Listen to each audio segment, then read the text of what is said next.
Welcome to the Dr. Zwig Show, where I show you how bad states of mind and difficult life issues aren't pathological, but rather signs of personal growth trying to happen. All right, let's get into it.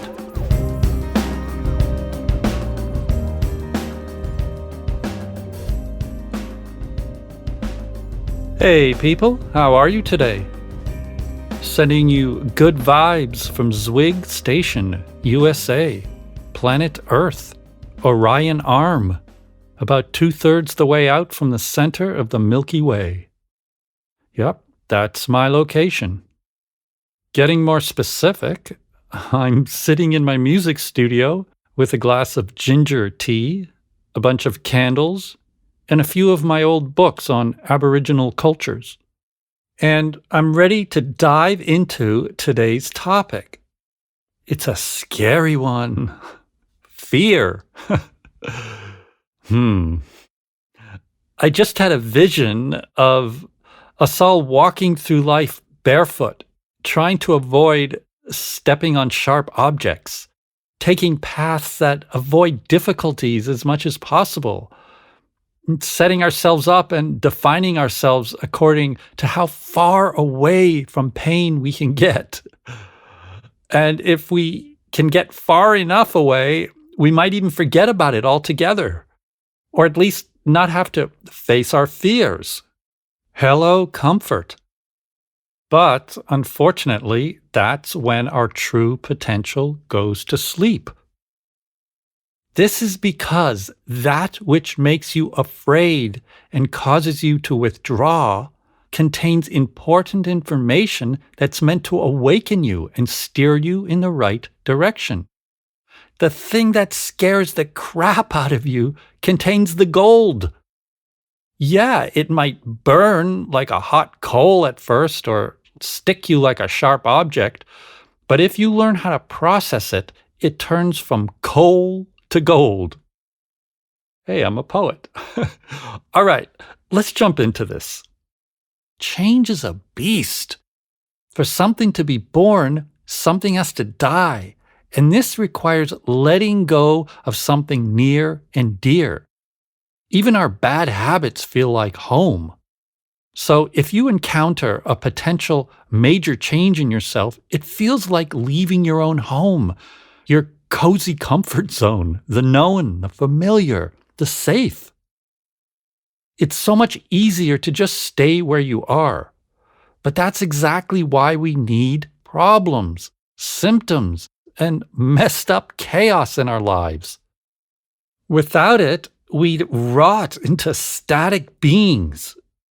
We need something to light a fire under our asses and push us into our processes. A problem is simply the unconscious expression of a new part of you, a change that's trying to get you into a new way of thinking, feeling, relating, reacting, moving, and experiencing yourself in life. Your pain is the spark for your personal growth. There are two kinds of resistance we can experience when it comes to change: conscious and unconscious. Conscious resistance means you know how you need to change, but you're scared to do it because it's unfamiliar, unknown, may remind you of a bad experience you've had in the past, might upset your relationships, may make you worry what people will think of you, or even challenge a cherished belief you hold. Unconscious resistance means that whether you're aware of the change you need to make or not, you automatically resist it without knowing why. You just block it instinctively. You avoid it, reject it, push it away. Now, there are stages to this. Change is multidimensional and progressive. For example, say you're able to make some progress in your relationship to your inner critic. Instead of feeling beat up by it, you learn to stand up for yourself against its hurtful words. But as soon as you interact with certain people in your life, you fall back into the old pattern where you let the critic victimize you. Maybe these people are judgmental and maybe they're not. but somehow you react to them in a different way from how you react to your inner critic. Then, say you work on this further and get to the point of being able to stand up to these people, even if they judge you. But then you give a talk in front of an audience and your inner critic comes back again. Boom, another level, the world.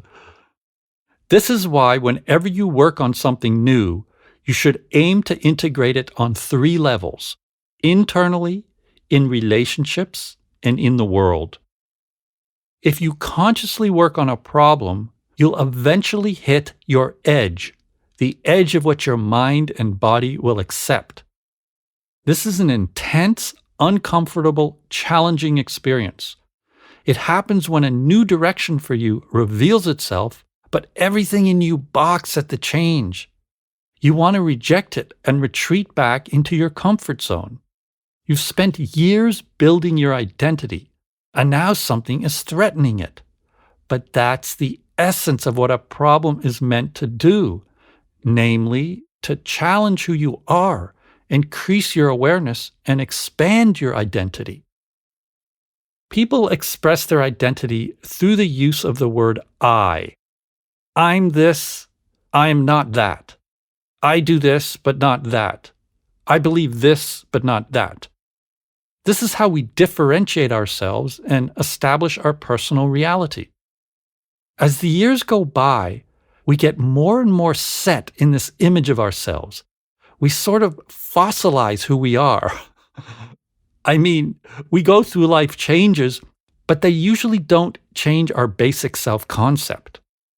Enter problems. Problems are the antidote to our tendency to form static, unchanging identities. Your life is a process, not a state, and problems are one of the main sources of fuel to wake us up and force us into action, if we choose to heed the call. Creativity, learning, love, and spirituality add to it, but problems directly challenge the status quo of who you are. And in fact, that's precisely their purpose. Your identity consists of a specific set of psychological patterns, and problems manifest to upset these patterns in order to force you to evolve. It doesn't mean there's something wrong with you or with these patterns. It just means that your nature is to keep growing. A problem is your process of growth showing up in your life, asking you to unravel its meaning and integrate its message. But its meaning and message are often unsettling, disorienting, challenging, scary, or too uncomfortable to act on. This is where you hit your edge. Whether your fears and resistances are conscious or unconscious, they tend to freeze you in your tracks. Edges are difficult to work with and easy to avoid. So, how do you know when you're at an edge? When a client gets to an edge, he typically does certain behaviors. He laughs or giggles. He changes the subject, looks away, jokes around, swallows hard, or takes sudden deep breaths. All signs of discomfort, fear, and resistance. If you find yourself doing any of these behaviors, or avoiding uncomfortable feelings or thoughts, or distracting or medicating yourself, you're at an edge. And that's totally okay. You may need to leave the issue and return to it at another time. But awareness of your edge is key. It'll show you exactly what you need to work on. To process your edge, first identify what you're afraid of. Oftentimes, we don't even know. So exploring this is an adventure in itself. If you don't know, imagine it. And if you still can't identify it, imagine you could make someone else afraid in the way you are. What would you have to say or do to them to make them feel that way? This is what you're afraid of in yourself. The next step is to amplify your fear or resistance by personifying the fear maker. For example, if you're scared of what people will think of you, imagine a character who personifies what you fear people will think. Then play act the figure and dialogue with it. Instead of being frozen by a generalized inner fear of other people's opinions, process it. Help the story unfold and follow the changes it shows you. Personifying a process changes it from a vague, intangible, difficult to nail down type of experience into a concrete, objective process you can engage with. Or say you tried a similar change in the past and it was a disaster, so you're afraid to try it again. This means you're spooked by your past self. Play act the scared part, then dialogue with it and show it how this time will be different. If you want to make a change and can't identify what's stopping you, play act a character who wants to prevent you from making the change. It's a blank access, like a Rorschach test. You know those ink blots psychologists have you look at and tell them what you project onto the picture? Instead of an ink blot, use your imagination of what a fear-inducing figure would say to you. How would it block you from changing? Trust your fantasy. Imagination is the bridge to the subconscious, and it'll guide you. There are no wrong answers. After the figure expresses itself, you can dialogue with it. Another important thing about edges is that they're ground zero for your process. Everything in your life is defined by them. They determine what you're conscious and unconscious of and who you are and who you aren't, but have the potential to become. Your edge is like a road cutting through the middle of your psyche and soul. On one side is your conscious, known self, your worldview, your belief system, your personal history, your whole identity. And on the other side is your entire shadow self, all the parts of you that are repressed or haven't yet ever made it into your conscious awareness. This other side also contains the collective shadow shared by all humans. It's the entire realm of unconscious information in the world, both positive and negative, creative and destructive, life-giving and life-killing, and this whole system is in continual process. Every change you make, or don't make, alters the terrain and redefines your edges. Working on your edges is the most important part of personal growth and healing.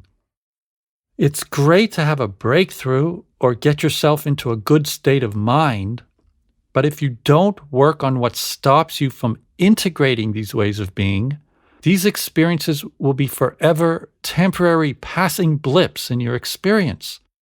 And even if you commit to a daily practice that continually puts you into the zone you want to be in, by not processing the things blocking you from naturally just being in this zone, you're missing out on the true transformative power of your process.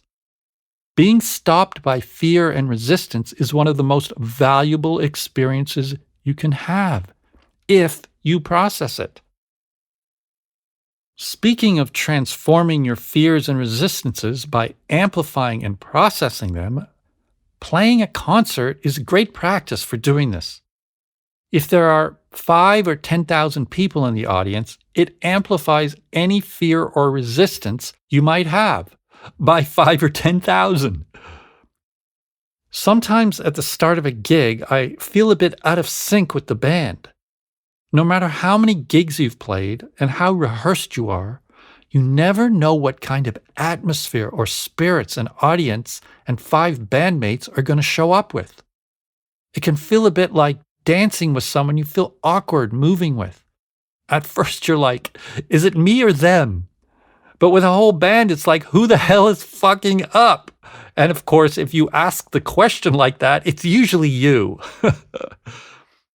My joke with myself is that when I do vocal warm-ups with the piano and my notes sound out of key, I complain that the piano is out of tune.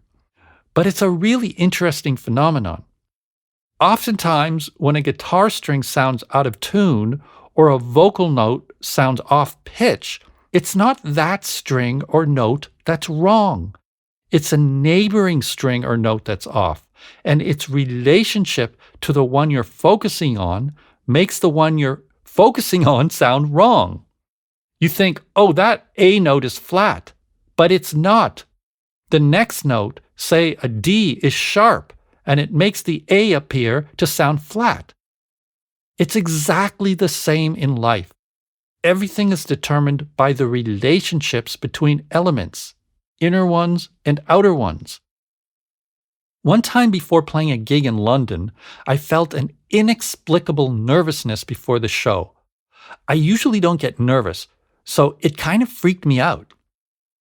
It was the opposite of being scared to make a change like I've been talking about.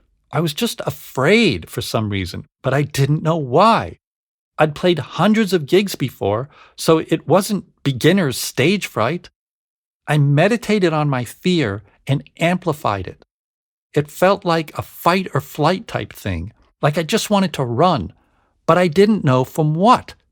So I imagined I was a figure chasing Adam to kill him. I got my bandmate to pretend he was me, and I chased him around the room. As I did this, I let my imagination run free, and suddenly I felt like a music critic who wanted to put Adam down. Your music isn't like other modern music. You sound too old school. As soon as I said this, I started to calm down because I realized what was going on. I'd been having an inner critic telling me to write songs that sound like everyone else's these days. I'd been ignoring the critic and didn't think much of it because I write songs for me, not for what other people want me to do. But I hadn't noticed how the critic had gotten under my skin. Getting ready to go on stage amplified it and forced me to work on it. I switched roles with my bandmate, and as myself, I said, I don't work for anybody, I work for me. My friend did a great job of play acting the typical critic and said, but you should write songs the new, modern way, or the audience won't like you. I said, well, then they won't like me. I'm nobody's puppet. We went back and forth like this for a while, and it helped me go over my edge to really totally own my way of doing music instead of sort of mostly doing it, but not 100% owning it. Amplifying my process helped me change my relationship to my inner critic. Then we went out and had a great gig. And on that musical notation, I feel like playing you some slide guitar right now.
Woo! All right. See you next time. Stay aware. You can follow me on social media at Dr. Zwig, and you can sign up on the mailing list at drzwig.com, where you'll receive discounts on private coaching, events and merchandise, weekly personal growth tips, and lots more. Be well.